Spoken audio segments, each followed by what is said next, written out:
Hello my dear friends, and welcome back to another video. In light of Andor being the first Rogue One spin-off, there have been question marks as to whether or not we're going to get more in the future. There were rumours of a Saw Gerrera series, and even a show based around Bix, but did you know that Rogue One co-writers Gary Whitta and Chris Weitz once floated around the idea of a TV show based around rebels hunting down Imperial fugitives? It was going to be a show that was set post Return of the Jedi, so very similar to The Mandalorian. And last Wednesday, Gary Whitta opened up about it on Twitter. It never ended up happening, of course, but it got so many fans wondering, what would such a show look like? Some fans suggested this could be what Rangers of the New Republic becomes after the departure of Gina Carano, or maybe a different Mando spin-off. But all I could think of is it sounds a lot like Chuck Wendig's Life Debt, a book from the Aftermath series. In my opinion, Aftermath was one of the best trilogies in the Disney Star Wars era, and I've definitely been a strong advocate for it. In Aftermath Life Debt, General Leia Organa and the New Republic tracked down Rey Sloane and other Imperial fugitives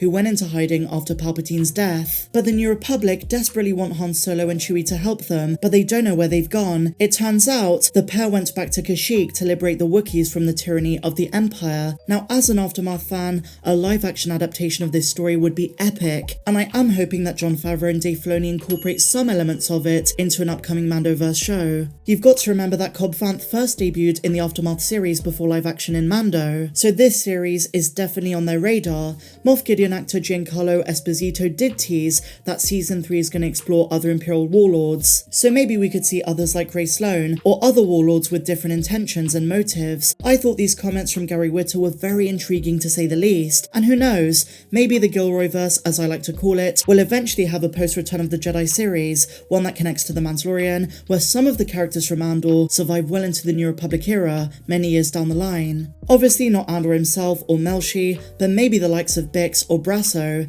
Let's wait and see. And so now, my dear friends, let's talk about Star Wars movies. Ever since Bob Iger returned to Disney, Star Wars movies, the future of Star Wars movies, has been a hot topic in the fandom. Now, for those fans who've been really anticipating the next Star Wars installment on the big screen, it's been a pretty disappointing 3 years, and not just because of the wait and anticipation, but also the fact that so many projects have been cancelled, directors replaced or fired. A lot of it is due to poor scheduling, but there's also the case of creative differences. And overnight, this article has been circulating around the fandom. I saw it on Twitter, I saw it on Reddit, and basically with amazing research, the Direct compiled an entire list of all 18 fired and replaced directors in the Disney era of Star Wars. Okay, well, to be fair, it's a little bit less because they do include directors whose films are still set to come out, or so we think. As always guys, I'm going to go through this and give my commentary to you throughout, so let's dive straight into it. Since the Disney acquisition in 2012, Lucasfilm has struggled to retain filmmakers for the new wave of Star Wars content. The dysfunction has led to a common theme of fired directors and writers, a trend that continues with no end in sight. Now, I don't really know if I agree with this last bit. They say no end in sight, but I do think there is an end. The other day I covered the new Making Star Wars rumour that the next Star Wars movie, 2025, which is either going to be Taika Waititi's movie or that of Damon Lindelof, is going to go into pre-production in April of next year, so just a few months away. So what I'm saying is there is an end in sight. Not all hope is lost. Lucasfilm president Kathleen Kennedy announced there would be a hiatus in Star Wars films following The Rise of Skywalker. The intention was to plan out the next set of movies and return to theatres by December of 2022, but due to the pandemic, due to scheduling, for a multitude of reasons that never happened, and the next Star Wars film, as I say, should come out in 2025. They then say that rumours of a secret Old Republic movie taking the now shelved Rogue Squadron's place were evidently off base. There were rumours of an Old Republic movie coming out, tie-ins with Revan, and of course the upcoming Knights of the Old Republic remake, but for all we know there is no Old Republic movie coming out, so those rumours were clearly false. But what Lucasfilm are doing, and what they're going to start to do more and more,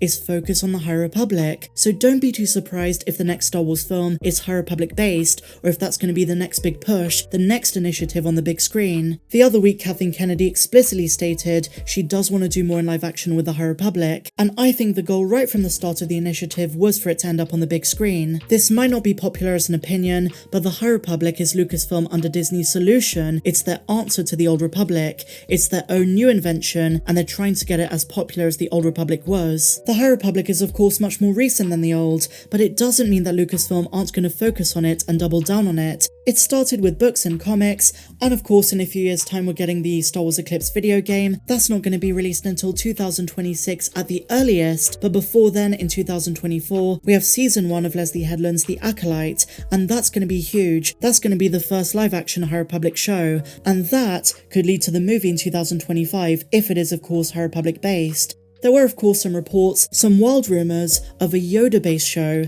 and if that's going to give us his backstory, that could also incorporate parts of the High Republic, because he's so bloody old, he was around during that time. But the good news is, guys, the future of Star Wars movies does look a lot brighter than it was under Chapek. I don't think we're going to wait as long as we think. 2025 Star Wars movie needs to be done really well. I'd rather they take their time for it, but I think that's going to get the ball rolling, and hopefully they will meet that 2027 slot too. So next in the article, they then go through the history of problems with Star Wars movies. They also incorporate some of the shows too. And we start with the first Disney Star Wars movie, The Force Awakens, in 2015. What a time to be a Star Wars fan that was. 2015 to 2017, Star Wars fans around the world were excited, they were enthusiastic, they were pumped. So what happened? Well, on October the 30th, 2012, Disney officially acquired Lucasfilm and announced a new slate of movies. And they said it was going to begin with Episode 7. So a group of creative minds were brought on board, and this included Toy Story 3 writer Michael Arndt. J.J. Abrams was brought on to direct, but he quickly found himself overseeing writing duties too. Seeking 13 months to develop the story, Arndt was fired, and Abrams teamed up with the then consultant, Lawrence Kasdan, an absolute legend at Lucasfilm. And the two of them would go on to write the most well-received of the 3 sequel movies, The Force Awakens. Lucasfilm vied for the release to be pushed back a year, but Disney CEO Bob Iger sought an immediate return on investment and settled for December 2015. Okay, so now we move on to Rogue One, a Star Wars story 1 year later. Longtime ILM supervisor John Knoll pitched the idea of Rogue One to Kathleen Kennedy as what was then considered an anthology film, based on an episode for the unproduced Star Wars Underworld series. Gary Whitta was hired to write the script, but was later dismissed and replaced by Chris Weitz, whose final drafts differed greatly from Whitta's. When the film didn't come along as Lucasfilm expected, director Gareth Edwards was fired deep into the post-production process, though he did retain his directing credit in the film. Tony Gilroy, everyone's favourite writer due to the Andor series right now, was called in and assumed command of the editing process, oversaw significant emergency reshoots, and reconstructed much of the film's plot, collecting a screenwriting credit for his work. And they really do understate this last bit. Rogue One, a Star Wars story would not be what it is without Tony Gilroy. He changed so much of the film's plot, and that includes the ending. But what I'm saying to you guys is Tony Gilroy is responsible for so many of the amazing things that we love about Rogue One. And more than anything, he gets the characters, he understands the story, and that's going to be the same in Season 2. As you might know, I love to call it the Gilroy-verse, Andor Season 1, Season 2, and then Rogue One. When all is said and done in 2024, we can go back and watch those 3 things as one trilogy. Super exciting. So now guys, this is where things start to get really problematic. Solo, a Star Wars story. One of the projects initially conceived by George Lucas, Solo, was Star Wars' first true box office disaster. Co-written by Lawrence and John Kasdan, the picture was initially helmed by directing duo Phil Lord and Chris Miller. Displeased with the level of improvisation, comedic approach, and length of time spent on set, the pair was sacked midway through production by Kennedy. Ron Howard picked up the mantle quickly and completed production on time, with reshoots, but the budget for the film was ultimately doubled. The movie released in May 2018 at the urging of Disney, and for a multitude of factors flopped, largely eliminating the possibility of sequels, though Howard is game to return if fan support is strong enough. We know about the hashtag Make Solo 2 happen. I thought there was a lot of potential there, and even John Kasdan recently said he really hopes Jon Favreau continues some of those stories. In particular, he wants to see Kira in the Mandoverse. I don't know if that's going to happen with the upcoming comics, but let's see. And let's be honest here, one of the biggest reasons that Solo flopped was The Last Jedi disappointed. It was very divisive as a film, and some fans believe that Star Wars has never recovered since.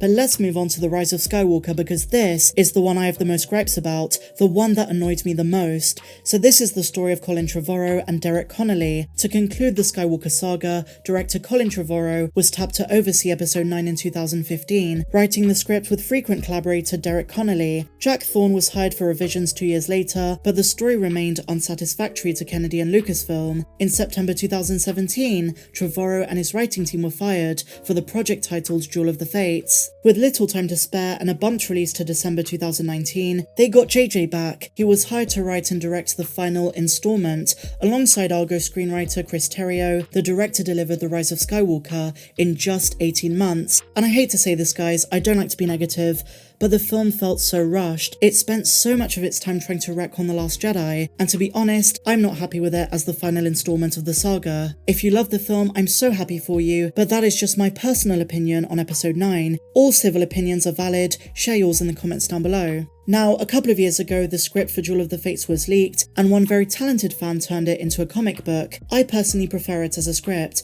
I think it comes full circle, it doesn't avoid the prequels like J.J. Abrams did, and overall I thought it was much more satisfying as a conclusion. But I get the detractors as well, it was a bit messy.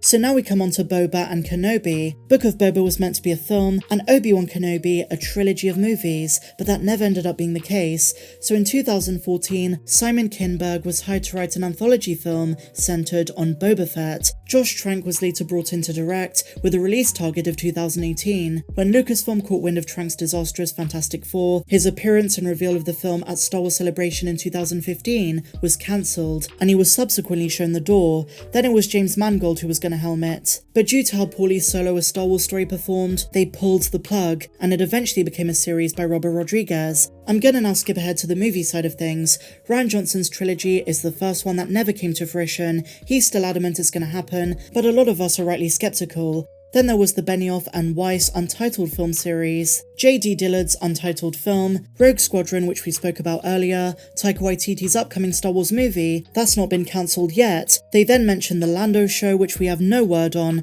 Justin Simien is meant to be helming that, the Damon Lindelof Star Wars movie, again, not cancelled yet. But more directors not connected to Lucasfilm anymore or haven't made their movie yet include Sean Levy and Kevin Feige, although the latter could be the one made in 2027. So ever since Disney bought Star Wars, it's been a bit of a bumpy ride. There have been some amazing things like The Bad Batch, The Mandalorian, of course Rogue One and Andor, Star Wars Rebels, the final season of the Clone Wars, and so on. But it's been anything but smooth sailing, and hopefully with Bob Iger returning, they can really turn things around. They now have 3 years of experience with Disney Plus, so they know how to make some of that stuff work better. And it's exactly why I think if there's going to be a season 2 of Kenobi or Book of Boba Fett, they're going to be so much better than the first time round. They can see what worked and what didn't, and hopefully on the movie side of things, they'll stop assigning directors to random future projects and just get on working on 1 or 2 Star Wars films. Fingers crossed. I'm super hopeful for the 2025 movie. If you want to hear the latest on that, then click on this video here. But with that said, guys, share your thoughts in the comments down below. How do you feel about Disney and Lucasfilm on the whole over the last 10 years? If you enjoyed this video, please be sure to give me a big fat thumbs up, subscribe if you're new, and I'll see you in the next one. May the Force be with you always.